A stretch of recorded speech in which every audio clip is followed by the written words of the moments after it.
Hello everyone, कैसे हो आप सब। स्वागत है आपका अनुपमा के लेटेस्ट एपिसोड में। तो गाइस, इस एपिसोड की शुरुआत होती है अनुज के किंग बने होने के साथ साथ। जी हाँ, अनुज इस एपिसोड में किंग बना है और उसको किंग किसी और ने नहीं, उसकी प्यारी अनुपमा ने बनाया है, यानी उसकी डार्लिंग वाइफ ने बनाया हुआ है। दरअसल वो ये सब इसलिए कर रही है क्योंकि वो अनुज के इस काम से, जो कि वो बापू जी को घर ले आया, उस चीज़ से वो बहुत ज़्यादा खुश है। क्योंकि उसकी जो टेंशन थी कि वो छोटी का ख्याल नहीं रख पा रही है, बापूजी की तरफ ध्यान नहीं दे पा रही है, अपने ऑफिस का काम नहीं कर पा रही है, घर नहीं संभाल पा रही है, बहुत बड़ी उलझन अनुज ने उसकी दूर कर दी। इसके लिए वो बहुत ज़्यादा खुश है और उसको किंग ट्रीटमेंट दे रही है और उससे थोड़ा प्यार भी कर रही है। वो लोग आपस में काफी रोमांस कर रहे हैं। ये हमारे एपिसोड का सबसे प्यारा सीन था। आखिर अनुज और अनुपमा का रोमांस हमें कभी कभी देखने को मिलता है, लेकिन इस एपिसोड में एक चीज बुरी भी है। डिम्पी को कुछ लोग परेशान कर रहे होते हैं, आपने लास्ट एपिसोड में देखा ही था, उसको अकेला पाके। अब वो घर में अकेली है, काव्या भी सो चुकी है, तो इस चीज से वो काफी ज्यादा डरी हुई है और घर में अकेले होने के कारण वो इतना घबराई है कि उसने अपने हाथ में चाकू ले रखा है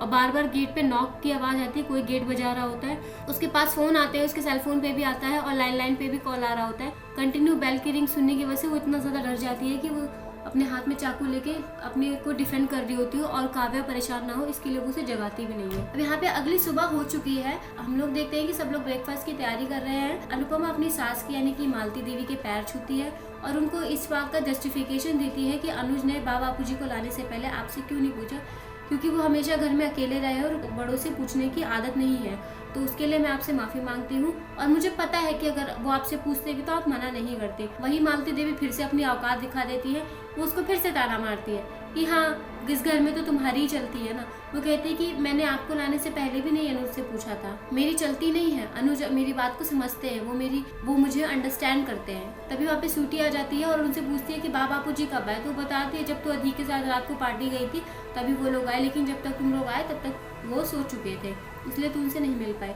पूछती है कब तक रहेंगे, मतलब ऐसा इरिटेट होके पूछती है कब तक रहेंगे। अनुपमा उस पर गुस्सा करने ही वाली होती है कि तभी वहाँ पे बापू जी ब्रेकफास्ट के लिए आ जाते हैं टेबल पे। अनुपमा उनका हालचाल पूछती है कि सब कुछ ठीक है ना, रात को अच्छे से नींद आई कि नहीं आई।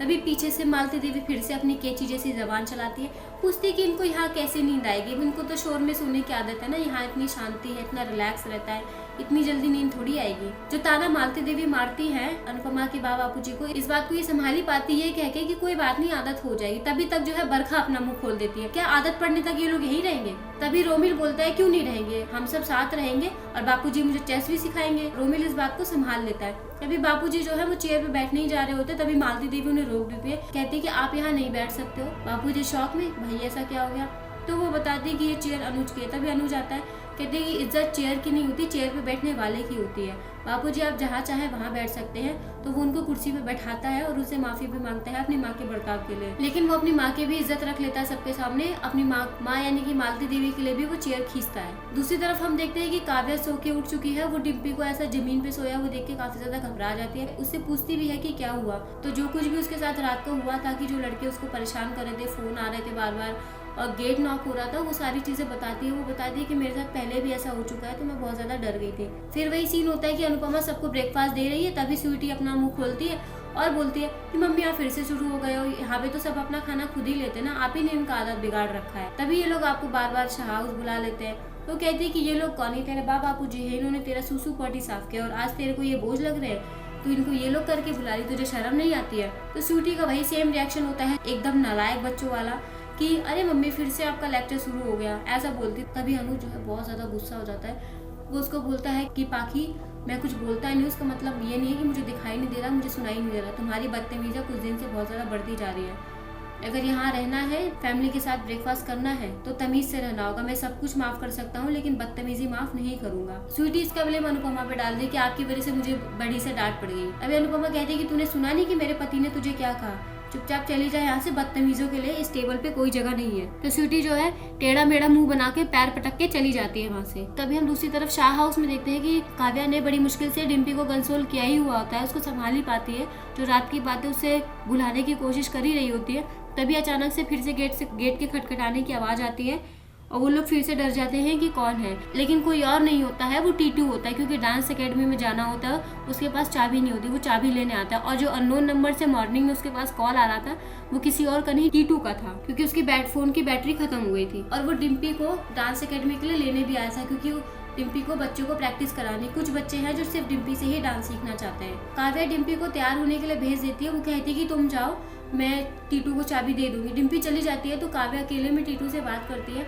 उसको ये कहती है कि मैं देखो ये बात सिर्फ तुमसे ही कह सकती हूँ, प्लीज़ एक फेवर करना कि डिम्पी का बहुत ज़्यादा ख्याल रखना, सिर्फ डांस अकेडमी में नहीं, रास्ते में आते जाते भी उसका बहुत ध्यान रखना। मैं किसी और को नहीं बोल सकती क्योंकि मैं सिर्फ तुम पे ही भरोसा कर सकती हूँ उस चीज़ के लिए।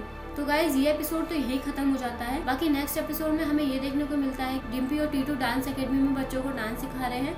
थोड़ा वो सालसा डांस है जिसमें वो लोग थोड़ा क्लोज आ जाते हैं। तभी वही गुंडे जो रात में डिम्पी को छेड़ रहे थे वही आके फिर से छेड़ने लगते हैं। उसको बोलते हैं कि ऐसे डांस सिखाया जाता है तो हम भी डांस एकेडमी ज्वाइन कर लेते हैं। पता होता है ऐसे चिपक चिपक के सिखाया जाता है। तो टीटू उनकी बहुत अच्छे से धुनाई करता है, उनको मुक्के ही मुक्के मारता है। फिर से ये चीज़ होती है तो बहुत ज़्यादा डर जाती है। तो टीटू भी उसको कंसोल करने लगता है, थोड़ा सा उसके गाल पे हाथ रख लेता है। तो पीछे से उनमें से एक बंदा जो है वीडियो बना लेता है और ये वीडियो रोमिल के पास पहुंच जाता है। रोमिल जो है अनुज को वो वीडियो दिखाता है और अनुपमा ये वीडियो देख के बहुत ज़्यादा डर जाती है कि कहीं ये वीडियो बा के पास पहुंच गया तो क्या होगा, क्योंकि बा ने पहली डिम्पी और टीटू के लिए तमाशा किया था घर में और इसी वजह से उनकी तबीयत खराब हुई थी, कहीं दोबारा तबीयत ना खराब हो जाए। तो गाइस एपिसोड तो काफ़ी ज़्यादा रोमांचक था और सस्पेंस ये है कि क्या बा वीडियो देख पाएंगी या नहीं देख पाएंगे और क्या वो फिर से डिम्पी को ब्लेम करेंगी सब चीज़ों के लिए। तो बने रहिएगा एपिसोड के साथ और अगर आपको वीडियो अच्छी लगी है तो लाइक करिएगा, चैनल पर नए आए हैं तो सब्सक्राइब करिएगा। Thank you so much for watching the video.